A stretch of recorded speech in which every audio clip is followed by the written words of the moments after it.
السلام عليكم ورحمة الله وبركاته، ورجعنا ليكم بوصفة جديدة مع وصفات الشيف محمد مرجان من مطبخ مرجان كيتشن. النهاردة معانا وصفة مكرونة جديدة على الطريقة الصينية، إن شاء الله تعجبكم وكل مكوناتها تتماشى مع المطبخ المصري. وكمان أهم حاجة فيها واللي دايما بركز عليها زي ما انتم عارفين الخضروات، وهتكون مفيدة جدا للأطفال وهتعجبهم إن شاء الله. الخضار ده يعمل ألوان حلوة في الوصفة ومكوناتها، والكبار كمان هتعجبهم قبل الصغار. ونخش على مكوناتها دلوقتي. معانا المكرونة، فلفل ألوان، أنا حاطط فلفل حامي، اللي حابب يخليها حامية مفيش مشكلة، بس عشان الأطفال إحنا مش هنحط الحامي. جزر، صويا صوص، بابريكا، توم، بصل، لحمة مفرومة، اللي حابب يحط فراخ يحط لحمة جوليان مفيش مشكلة، طماطم.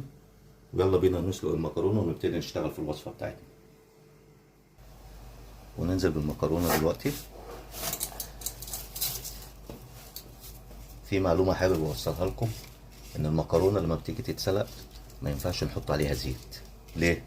ان الزيت بيمنع المكرونة تشرب الصوص بتاعها. تمام؟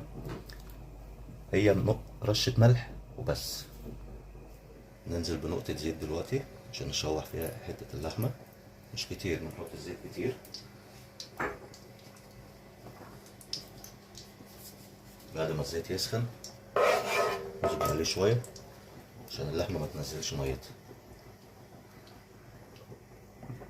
وننزل باللحمة عشان الرحيق.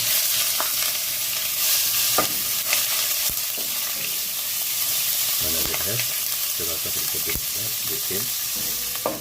نطلع دلوقتي باللحمة على النار عشان ننزل مكانها بالخضار. ننزل بالبصلة دلوقتي، ناخد التشويحة بتاعتها.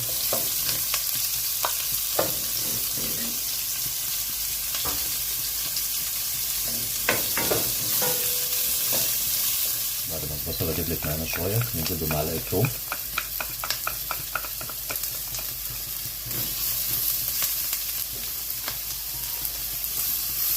والجزر،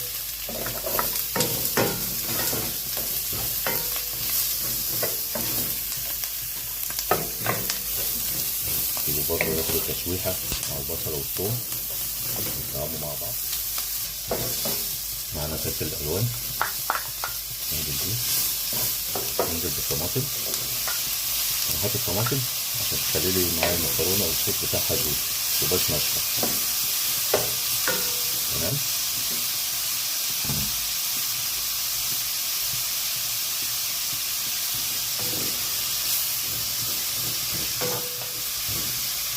كده من دقيقتين لتلاتة.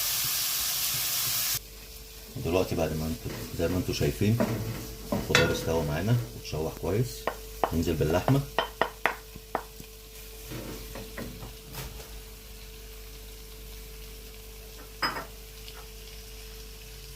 فلفل أسمر، بابريكا،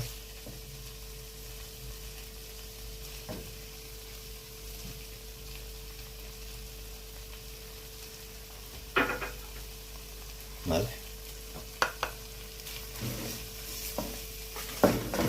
نقلبهم كويس.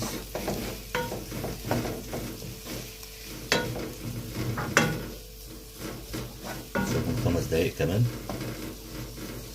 الخضار يشرب من اللحمة. 5 دقايق. يلا بينا نعمل صوص المكرونة. صويا صوص مع معلقة نشا، نص كوباية مية أو ربع كوباية مية. نقلبهم كويس، مش عايزين حاجة تبقى مفرزة فيها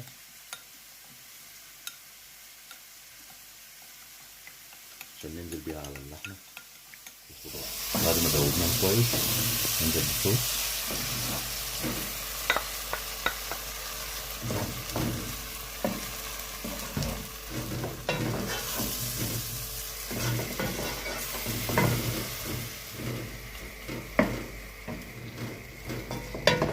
بعد ما اخدت ودت مع بعضها اللحمه مع الخضار تتبيله، ننزل بالمكرونه.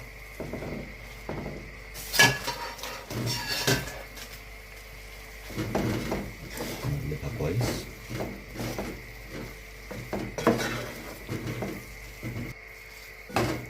بعد ما قلبناها كويس سخنت معانا.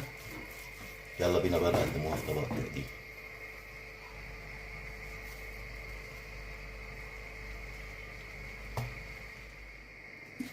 بسم الله الرحمن الرحيم.